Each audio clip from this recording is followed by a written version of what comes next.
Hey, do you like retro things which remind you of better days when you were young and sprightly and your liver didn't constantly ache and farting wasn't a Russian roulette? Oh, phew, just air, no solids. That's a f***ing awful intro, let's do this again. The Ayaneo, however you bloody pronounce it, Pocket Air Retro Edition is a super slim and light handheld gaming console.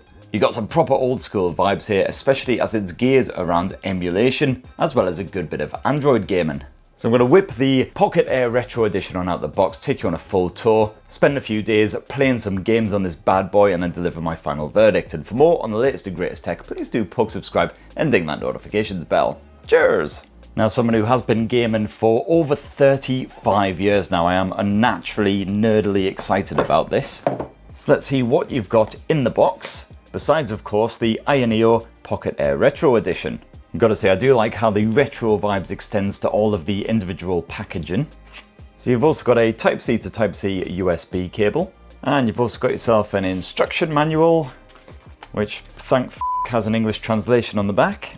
And that is it for the Pocket Air Retro Edition. There's no adapter bundled in the box, unlike the other Ayaneo handheld gaming consoles. So you will have to provide your own for this bad boy. Ooh, all right. Fast forward in time 3 days, and I've been using the Ayaneo Pocket Air to take a lovely little stroll through my childhood, playing all those games that I basically wasted decades of my existence on. So far, rather liking the design. As you can see, they're quite skinny and light compared with a lot of Ayaneo's other handheld consoles, because it doesn't pack quite as much power. It seems to have reset itself, fair enough.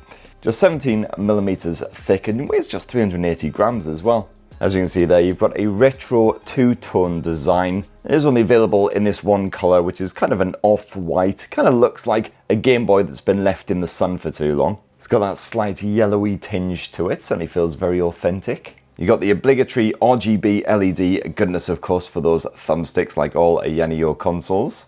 As ever, those can be fully customized, so you can knock them off if you're not particularly a fan. I really like the red highlighting of the D-pad and those face buttons, and also those triggers up top. It's a fairly simple but sleek design, I really like it. The only ugly part is this join down below.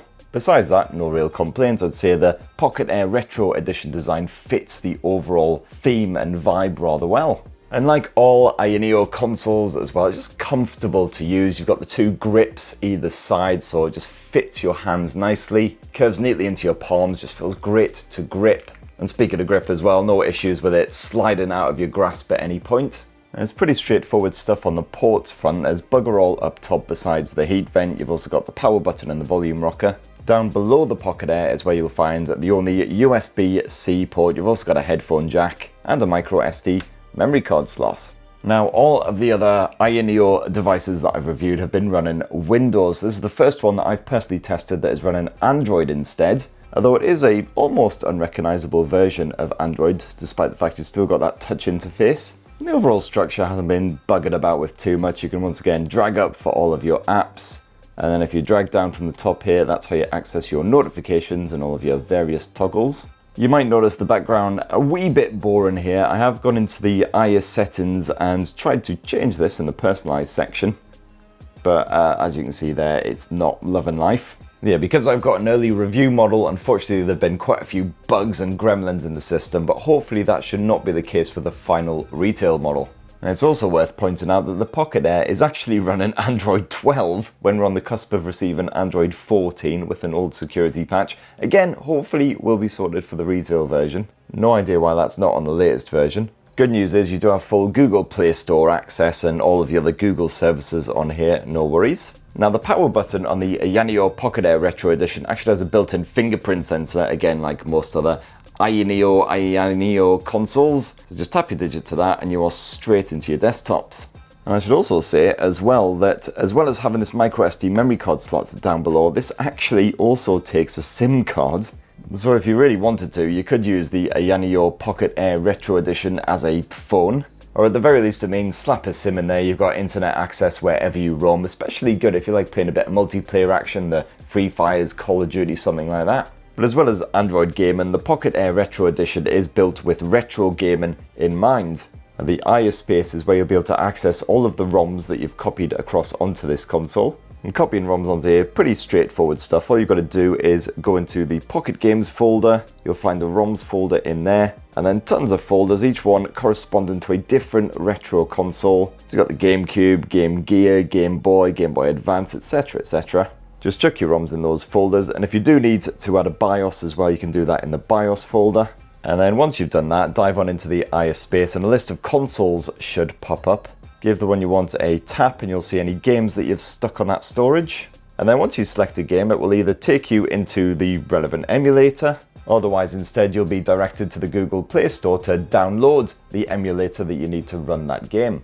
The only games that I've struggled with of all the ones that I've tested so far are the Game Boy Advance games, because the Pocket Air keeps directing me to download RetroArch, an app which was shown as not compatible with the Pocket Air Retro Edition. Again, an issue that should be sorted for retail. Thankfully, no bother at all. I just downloaded Lemuroid instead, and that did the job nicely. Of course, you do have to go through the slightly laborious process of mapping the controls to the various buttons and everything in every emulator that you try, but once that's done, at least that means you can ditch those god-awful on-screen efforts.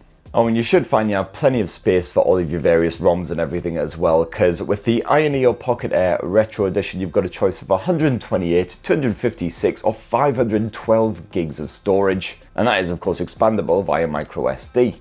And when you're playing a game, if you want to tweak the settings on the Pocket Air, well, just bring up the IS Space Quick Tool with a quick tap of this button down here. This allows you to tweak and fiddle with it in all kinds of different ways, starting with the performance. You've got three different modes: the balanced mode, which is the default effort. You've also got a power saving mode if you're running a bit low on juice, or the gaming mode. As well as that, you can also play around with three different fan modes all the way up to max, which gets pretty noisy, as you can hear there. Definitely much better to stick it on the balanced mode if there's anyone around that you might piss off otherwise. Otherwise, there is a mute mode, which is whisper quiet, just in case you're trying to do a bit of gaming in bed and there's someone that's actually trying to get to sleep. It's fairly basic stuff compared with some Ayaneo consoles, but as you can see there, you got full stats feedback and everything as well. You can also piddle about with the controls. As you can see there, you can switch up the sensitivity only a wee bit on the joysticks, either halving the sensitivity or boosting them a bit. You can also do the same with the analog triggers. You got a gyro switch, some other custom modes, and then if you dive into handheld, this is all your basic stuff: Bluetooth, Wi-Fi. You can also tweak the screen brightness. You got fast access to all the other toggles as well: airplane mode, do not disturb, etc. And the sound tap magic, which is supposed to provide a bit of rumble feedback using the internal X-axis linear motor based on the game's audio. Personally, I couldn't actually get that to do anything, but maybe I'm f***ing it up somewhere. Now the display here on the Ayaneo Pocket Air Retro Edition is a 5.5-inch AMOLED with a 16:9 aspect ratio. And I really can't talk and race at the same time, that much has been proved. To be fair, I can barely just race, full stop. It's a 1920 by 1080 pixel resolution display. You got sharp contrast and nice punchy poppy colours as you'd expect from an OLED screen. Those Game Boy games never looked better. Unfortunately, the screen does max out at 350 nits, which means if you are playing outdoors, oh god damn it, that does mean you will struggle, certainly when you're playing murkier fare, to actually see what is going on. Ah, bollocks! Well, that's certainly not helped by the glossy nature of the display, so if you do have any sun beaming down on you or anything like that, that's been reflected right back at you. But certainly indoors and in shade, I had no problems at all gaming on the Pocket Air Retro Edition, and as you can see there, nice wide viewing angles too. And when you grow weary of all that retro gaming action, well, the Pocket Air's display is perfectly good for kicking back with a good bit of Netflix as well. And you do have a stereo speaker setup here on the Ayaneo Pocket Air Retro Edition, but these are downwards firing speakers, and boost that volume all the way up to maximum levels. And these speakers have got some reasonable clout, but because they're not spaffing audio directly at your face, the sound is slightly muffled. It is fairly tinny as well. I suppose that actually fits quite a lot of the games that I was playing on this thing anyway, but if you are smashing through a bit of Wipeout or something, you want to get some headphones on the go to really enjoy that kick-ass soundtrack. And of course you do have that headphone jack, which is very handy indeed, and a bit of Bluetooth 5.2 streaming support, which seems to be absolutely fine. So now let's talk about the Pocket Air console's controls. And you do actually have to enable these in the Android settings by dragging down like so. You'll see the hand lever option right there. You need to make sure that's turned on for the controls to work. And you will need to disable the controls if you are connecting the Pocket Air to a computer to copy ROMs off or do something else with the storage. Otherwise, it won't recognize the Pocket Air as a USB device. And the controls themselves have been fantastic. You've got Hall triggers and Hall sense and thumbsticks as well. That means bugger all drift for a longer lifespan. And no dead zone for those thumbsticks either, unless you actually want it. I already showed you before that you can quickly and easily change the sensitivity of the triggers and the joysticks in here. And you've also got a 6-axis gyroscope built in. You can turn on the gyro mode like so. Unfortunately, the Pocket Air Retro Edition's physical controls don't actually work with Android games right now, but that is currently in the works. And an update that's hopefully coming really soon, you'll be able to map the sticks, the triggers, all of those buttons to any on-screen virtual buttons. So the likes of Free Fire, Call of Duty and Genshin Impact should be a hell of a lot easier to control right then. Now, powering the Ayaneo Pocket Air Retro Edition is MediaTek's Dimensity 1200 chipset. And I found that in the game and performance mode with the balanced fan option, this basically handled pretty much any game I chucked at it, no worries. PS2 emulation wasn't a problem. I got stuck into a good bit of God of War 2 and that played with a pretty solid frame rate. The occasional crackling of the audio, that could just be down to the general emulation. The only time I saw any proper performance issues was in the GameCube emulation with a good bit of Rogue Squadron 2. And that was quite juddery at times, even when I boosted the fan mode. So again, I think that's more down to the emulation than the actual general performance. Just to properly test the performance, I did get Genshin Impact on the go as well. Gamed on that for a good hour or so. Slightly awkward without being able to use the physical controls, but the good news is that even on the highest graphics setting, it played with a nice, smooth, stable frame rate. And that is with the fan mode jacked up to max just to be sure. So yeah, even after an hour or so, the console stayed relatively cool and no throttling whatsoever. As for the battery life, well, you've got a 7,350 mAh capacity cell crammed inside of the Pocket Air. And that's much bigger than the vast majority of Android smartphones out there. So even the likes of Genshin Impact, you can get gaming on that for hours and hours before the battery is finally drained. And certainly with the retro stuff, that battery trickles down just the tiniest bit. You'll get a full day of play out of this, no worries. So that's another advantage that you got with the Pocket Air Retro Edition compared with simply gaming on your Android device.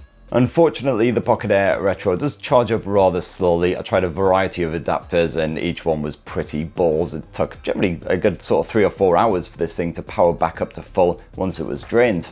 So there you are, my lovelies. That in a tasty wee nutshell is the Ayaneo Pocket Air Retro Edition console.